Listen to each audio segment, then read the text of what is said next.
Last time on The Pursuit. In 2014, which is the last year for which we have statistics, but after the advent of the Assets Forfeiture Fund, DOJ brought in $4.5 billion, that's billion with a B, dollars in forfeiture funds. This is The Pursuit, a podcast about government action and individual liberty. I'm Tess Terrible.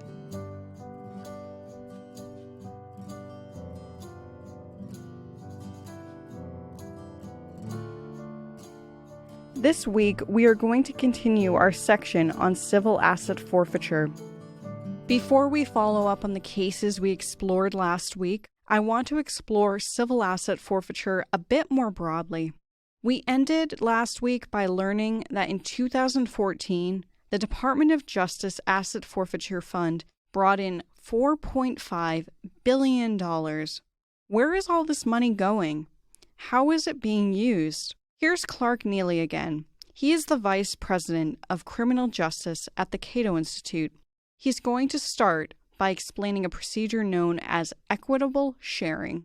There are forfeiture laws both at the federal and the state level. Law enforcement officials at the federal and state level both use them. There's also a way for state and federal law enforcement officers to work together, and it's called equitable sharing. And essentially what it is it's a federal law that enables the federal government to work together with a local law enforcement agency investigating, some crime that involves forfeiture. What'll happen then is the state agency will do the forfeiture. So let's say they pull somebody over. There's $100,000 in the car. They'll seize the money. The money that will then be taken by the federal government will go into the asset forfeiture fund. But equitable sharing enables the federal government to kick back up to 80% of that forfeiture back to local law enforcement. There's just no question that incentives matter. And again, when you give law enforcement the ability to keep the proceeds of these forfeitures, you incentivize them to be ever more creative and ever more aggressive about seizing properties. As Clark explains, there is an incentive for police to seize goods, knowing they will be able to keep the proceeds of these seizures. In most jurisdictions and for most types of property, all police need in order to seize is probable cause. They just need to believe that the cash, car, or property is connected to a crime. If you remember from last week, Frank Granelli owns a small computer store in Birmingham, Alabama. Because police suspected that Frank received stolen goods, they raided his store, seizing the majority of his inventory. Here's Frank. Did you ever think something like this could happen to you? Never. I mean, golly, nobody in my family, has ever been arrested or anything or had any brushes with the law. It was just something. At the business that I'm in, I'm a computer store, but I'm also what's known as a second-hand dealer. And, we buy and sell stuff all the time. And we buy broke items and repair them, but then sometimes we buy items that are not broken or whatever. There had been occasion where the police had come to my store looking for stuff and all that, but they never, when I say police, I'm talking about Birmingham Police, Jefferson County, Shelby County, City of Fairfield, City of Bessemer, City of Trussville. They all came in. They were all nice and everything. They knew that they looked at my stuff, said, "You're doing business, like you're supposed to," and whatever. I'm not going to tell you that they never came in and found something that turned out to be stolen, but they didn't do anything to me. They went looking for the person that I bought it from because they were the ones that did something illegal, and it was actually illegal for them to sell it to me. But, in my wildest dreams, I would have never thought that I would be spending 3 days in jail and all. I had still have a real good relationship with the city of Birmingham and the Birmingham Police Department. As long as people do things the right way, that's fine. They just didn't do it right. And after that happened, I got real leery anytime any police called me or came over here or anything, because I was always thinking, what's going to happen now? What are they going to do to me now? Never, ever would I have thought that you could have been picked up, kept in jail for 3 days and be charged with something like this in our society. I mean, and I found out later, they can come pick you up and hold you for 3 days and just go, oh, we messed up. You can go home. Well, I got news for you. Going to jail is traumatic. After I got out of jail, if I saw scenes on a TV show that had the guys in the orange suits and whatever going in the cells and all, it upset me. I'd have to turn it off or go do something else. What was the value of all the assets that they seized? Yeah, we have it at a little over $40,000. $40,000 for one stolen good that they found. That's right. Wow. That's right. Last week, we also learned about Gerardo Serrano. He's a Kentucky resident who was crossing the border into Mexico to visit family. He was stopped and detained by Border Control. His truck was searched and seized after Border Control found 5 loose bullets in his center console. After he was released, he tried everything he could to get his truck back, and Gerardo was luckier than most. Well, IJ, I ended up finding IJ in the internet, and so they ended up filing the lawsuit, and that's when and they called my attorneys and they said, tell him to come pick up his truck. He can come pick it up, or we can deliver it. And I said, no, I'll go pick it up. And I went over to Laredo, Texas. And the funny thing about it is, IJ was with me at the time. There was representatives from Institute for Justice, and they wanted me to sign something. And Institute Justice said, no, we're not signing anything. They told us we can just pick up the truck and we're walking out of here. We're driving out of here. And that's what we did. But and one of the representatives said, wow, this is the first time this ever happened. I said, what? They gave you new tires and they gave you new batteries.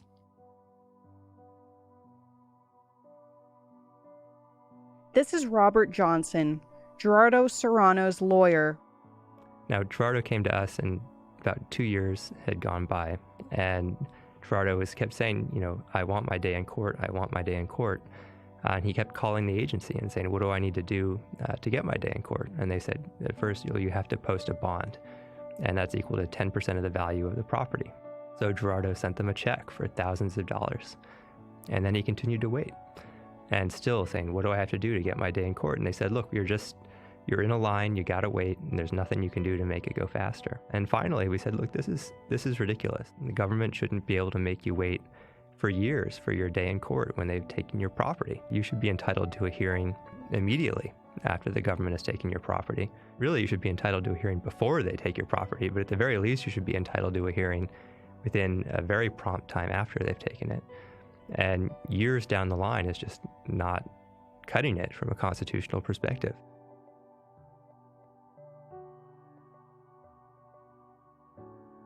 So we filed a lawsuit, and the lawsuit really sought 3 things, and one of those was the return of Gerardo's truck.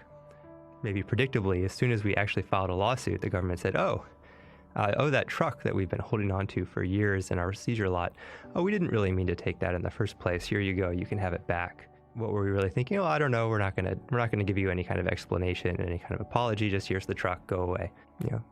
All well and good, I guess. The second thing we were asking for was an award of damages. Not intending to make Gerardo rich, but just intending to get Gerardo made whole for costs that he incurred, like having to get a rental car, having to pay the insurance for a car that he wasn't using, things like that. And the point of that is partly to make Gerardo whole, but it's also to make sure that the case doesn't go away just because the government gives the car back. Because this is something we see a lot in these civil forfeiture cases. It's something we almost sometimes call the whack-a-mole problem, where find a case where the government is abusing the civil forfeiture laws. You go after them there and they say, we'll just give the property back.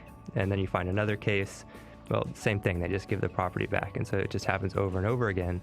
And you can never get a court to say, is this constitutional, is it not constitutional? Seeking damages is a way to prevent the government from doing that. And then the third thing we're seeking is actually an award of class action relief. And so we filed this suit not just on behalf of Gerardo, but on behalf of every property owner who has a vehicle seized by the Customs and Border Protection Agency, the agency that took Gerardo's car, saying that this system that they have where you have to wait as long as the agency wants to make you wait in order to have a case in front of a judge is just not constitutional. That when the government takes your property, you need a hearing promptly, and that they just can't deny that to you. And we're asking a court to require them to provide that in every case. Frank Grinelli and Gerardo have one major thing in common. Neither of them were ever convicted of a crime, so getting their valuables back should not be so difficult. But in civil asset forfeiture, once property is seized, the burden is on the owners to file a legal claim to get it back, to contest the seizure in court. And contesting seizures is incredibly difficult. A study by the Nevada Policy Institute found that the majority of forfeitures concern less than $1,000. There is often no practical resource for suspected lawbreakers. It's expensive to go to court.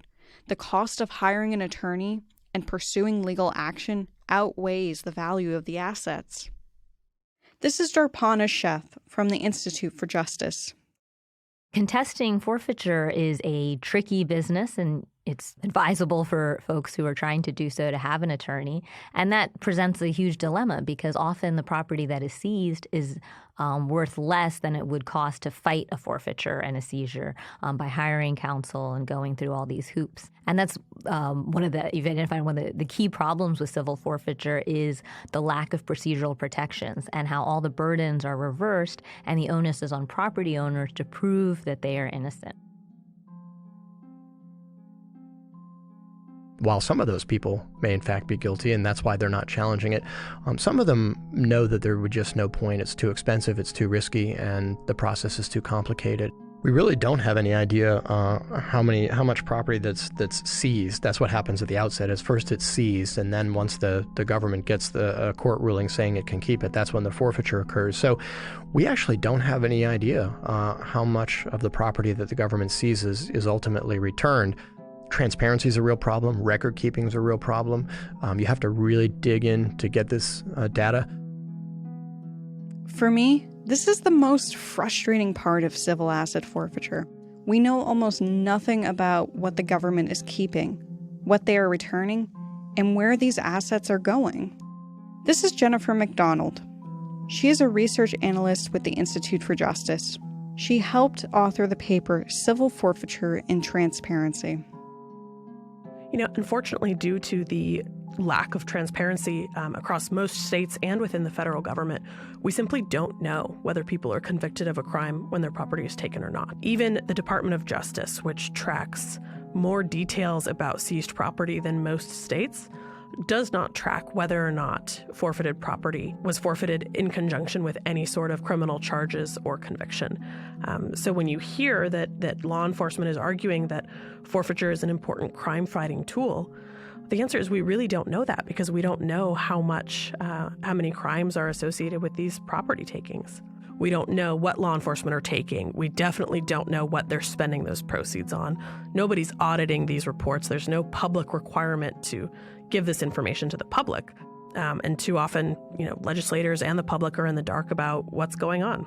And it makes us unable to hold these law enforcement officers accountable. I tried to dig into the data myself. It's impossible. And those who have experienced civil asset forfeiture firsthand are impacted for life. Can you speak a bit more about how this affected your business? Oh, naturally, people were afraid to bring a computer to me because they thought, well, if this happened once, it could happen again. How do I know, that they're not going to come raid you again? And also, I was doing business with UAB here, University of Alabama, Birmingham. We were doing a little bit of business with them. That all dried up. And, immediately after this happened, my sales dropped like 50% and stayed that way for like 4 or 5 months, But slowly, my business has really been built on relationships and word of mouth and people treating people right. So eventually people started coming back around because they knew that, it must be something wrong. I didn't do this, So your business is doing well today? Things are not like they were back then. I'll put it that way. But the computer industry as a whole is kind of drying up a little bit. I mean, we're still here, we're still doing okay, but it's not like gangbusters anymore. Research shows that asset forfeiture occurs most often in poor communities, where the value of the seized goods is less than the amount of time and money it would take to contest the seizure. The Asset Forfeiture Fund is mostly funded by single large-scale seizures. But we cannot discount the small seizures of property from people that will never see their day in court and will never see due process. Here's Darpana again. Well, ideally, civil forfeiture should just be abolished. No one in America should lose their property without being convicted of a crime. Civil forfeiture is unconstitutional and it's bad policy. It marries this lack of procedural protections with this direct financial incentive. And so it's a tool that law enforcement use. It's easy for law enforcement to use, and it's lucrative. And those two things combine to create a very toxic mix for abuse.